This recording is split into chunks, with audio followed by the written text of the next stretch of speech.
नमस्कार।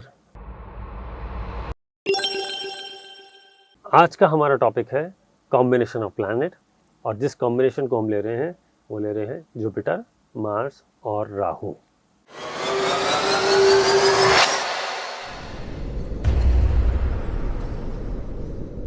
Jupiter, Mars और राहु ये एक ऐसा कॉम्बिनेशन है जो बहुत ही डेडली टाइप का कॉम्बिनेशन है। अब आप बोलेंगे मैं इसको डेडली कॉम्बिनेशन क्यों बता रहा हूँ, तो आपको इसके लिए इस वीडियो को एंड तक देखना पड़ेगा और समझना पड़ेगा कि ये कैसे काम करता है। शुभ प्लैनेट्स में जुपिटर सबसे अच्छा प्लैनेट है। ये कहा गया है कि जुपिटर जहाँ जहाँ देखता है, जहाँ जहाँ उसकी दृष्टि डालता है, वहाँ पे गॉड का ब्लेसिंग जाता है। इसलिए सबसे अच्छा प्लैनेट 9 प्लैनेट्स में जुपिटर को माना गया है। सबसे ज़्यादा अनसर्टेनिटी देने वाला प्लैनेट राहु है।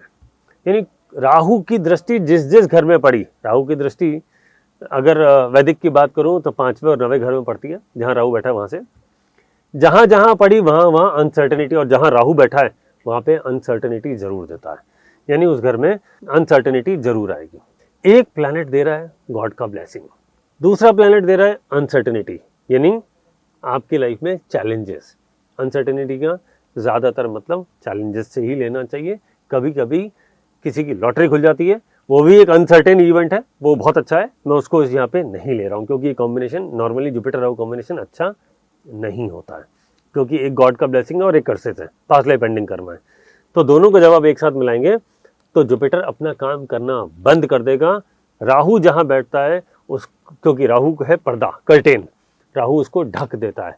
तो यानी इस जन्म में जुपिटर अपना अच्छा परिणाम आपको आसानी से नहीं देगा क्योंकि राहु उसके साथ बैठा है। यही रिजल्ट अगर राहु जुपिटर का आपस में संबंध आ जाए बर्थ चार्ट में तब भी आता है। मैं बात कर रहा हूँ दृष्टि संबंध की, तब भी यही कॉम्बिनेशन बनता है। करेक्ट। साथ में आ गया मार्स। अब मार्स एक ऐसा प्लैनेट है जो राहु को कंट्रोल करता है और जुपिटर का बेस्ट फ्रेंड है।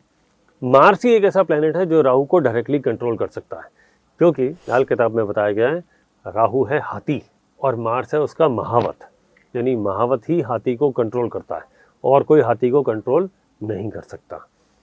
Now the problem is Jupiter is friend of Mars, तो मार्स का दोस्त जुपिटर है और जुपिटर मार्स को सपोर्ट नहीं दे पा रहा है।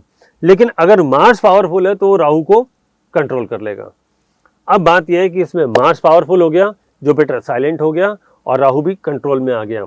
लेकिन एक लाल किताब में बहुत अच्छा रूल है, वो है प्लैनेटरी कॉम्बिनेशन को जब हम बनाते हैं तो एक मशनूई प्लैनेट बनता है।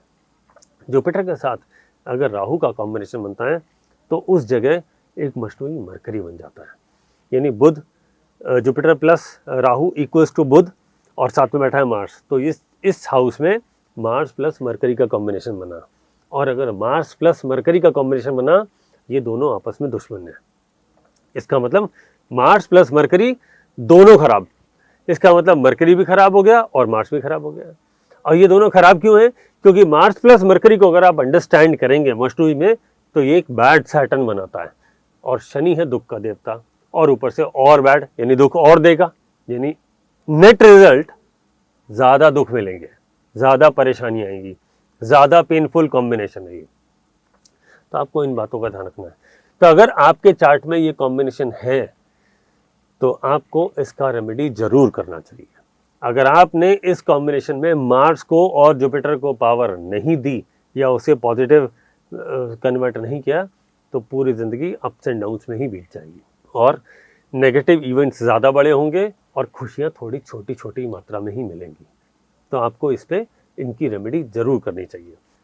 जहाँ तक बात करें एक्टिवेशन एज की, तो इसका जो एक्टिवेशन एज है वो है 8 साल, 15वां साल, 22वां साल, 27वां साल, 36वां साल, 43वां साल और 51वां साल और 58वां साल। तो एक्टिवेशन एजेस में ईयर बहुत जल्दी जल्दी और बहुत सारे गए। तो आपको इन ईयर्स में इन चीज़ों का खास ख्याल रखना चाहिए। एक और बात, जो लोग जॉब में हैं उनको मार्स का कहीं ना कहीं सपोर्ट मिला हुआ है, अदरवाइज वो जॉब में नहीं होते हैं। बिकॉज मार्स इज जॉब, नौकरी, service and mercury is business. तो अगर आप जॉब में हैं और मार्स खराब हो रहा है तो आपको यहाँ पे मार्स और ये कॉम्बिनेशन आपको खराब रिजल्ट दे रहा है, तो आपको मार्स को ज़्यादा एम्पावर करना है। इस बात का ध्यान रखिएगा। उसकी रेमेडीज़ ज़्यादा पावरफुली या मार्स को ज़्यादा पॉजिटिव करके और अच्छा करना पड़ेगा, उसको पावर देना पड़ेगा। लेकिन अगर आप मरकरी से रिलेटेड करियर में है या बिजनेस में है तो आपको मार्स को डाइल्यूट करना है या उसको नहीं छेड़ना है, मरकरी को एम्पावर करना है। जैसे जैसे मरकरी पावरफुल होता जाएगा और पॉजिटिव होता जाएगा, आपका बिजनेस बेटर होता जाएगा। अगर आप बिजनेस में हैं तो ये कॉम्बिनेशन नंबर ऑफ कस्टमर्स आप में कमी देता है, यानी नंबर ऑफ कस्टमर्स, यानी आपके जो कस्टमर्स हैं वो कम होंगे। आपके साथ इस तरह की समस्या आएगी कि आपको बिजनेस थोड़ा आएगा। आपको बिजनेस अगर बढ़ाना है, अगर आपको बिजनेस बढ़ाने के लिए रेमेडी करनी है तो यहाँ पे आपको मरकरी को एम्पावर करना है, मार्स को बिल्कुल नहीं करना। इस बात का ध्यान रखिएगा। और अगर आपको चाइल्ड बर्थ में समस्या आ रही है, क्योंकि जुपिटर का संबंध तो चाइल्ड बर्थ से है, या एजुकेशन से रिलेटेड समस्या आ रही है, तो बाकी दोनों को छोड़ के जुपिटर को एम्पावर करना है। तो इस कॉम्बिनेशन को बहुत ध्यान से डील करना चाहिए। आपकी रिक्वायरमेंट क्या है, किस तरह की एज में है और आपको इस वक्त किस चीज़ की ज़रूरत है, उसके हिसाब से उस प्लैनेट को एम्पावर करते रहना पड़ेगा। तो रेमेडीज़, अगर ये कॉम्बिनेशन आपका है तो रेमेडीज़ चेंज होती रहेंगी एज पर रिक्वायरमेंट। यानी जब आपकी एजुकेशन की एज है तो आप जुपिटर को एम्पावर करेंगे, अगर आप जॉब में जा रहे हैं तो आप मार्स को एम्पावर करेंगे, अगर आप बिजनेस में जा रहे हैं तो आप मरकरी को एम्पावर करेंगे। आपको करियर रिलेटेड इशू आ रहे हैं मरकरी से रिलेटेड यानी बिजनेस से रिलेटेड, तो आपको मरकरी को बहुत अच्छा करना पड़ेगा और मार्स को नहीं छेड़ना पड़ेगा और जुपिटर को भी ज़्यादा नहीं छेड़ना पड़ेगा। आपको उधर मरकरी पे ज़्यादा काम करने की जरूरत है। तो इस तरह की चीज़ों को परम्यूटेशन कॉम्बिनेशन बना के आपको यूज़ करना पड़ेगा। मैंने काफ़ी सारी एजेस दी हैं, ये सारी एजेस ना ही करियर की हैं और ना ही एजुकेशन की।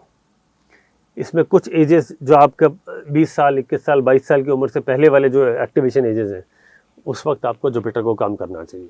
उसके बाद में मार्स या मरकरी, जैसा आपका करियर है आपको उस पर काम करने की ज़रूरत है, उसको एक्टिवेट करना चाहिए, उसको एम्पावर करना चाहिए। That is my advice to everyone.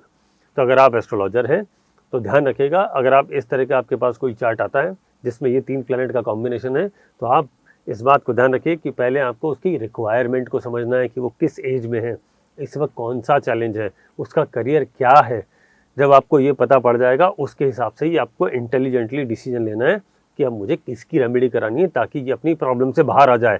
अगर आपने गलत प्लैनेट को पकड़ के रेमेडी दे दी तो वो प्रॉब्लम में और चला जाएगा। इस बात का ध्यान रखिएगा। Thank you for connecting with Acharya Ganesh. हमारे चैनल को सब्सक्राइब कर लीजिए, इस तरह के और वीडियोज़ हमारे आते रहेंगे। हमारे वीडियोज़ को लाइक करिए और शेयर करिए। Thank you. नमस्कार।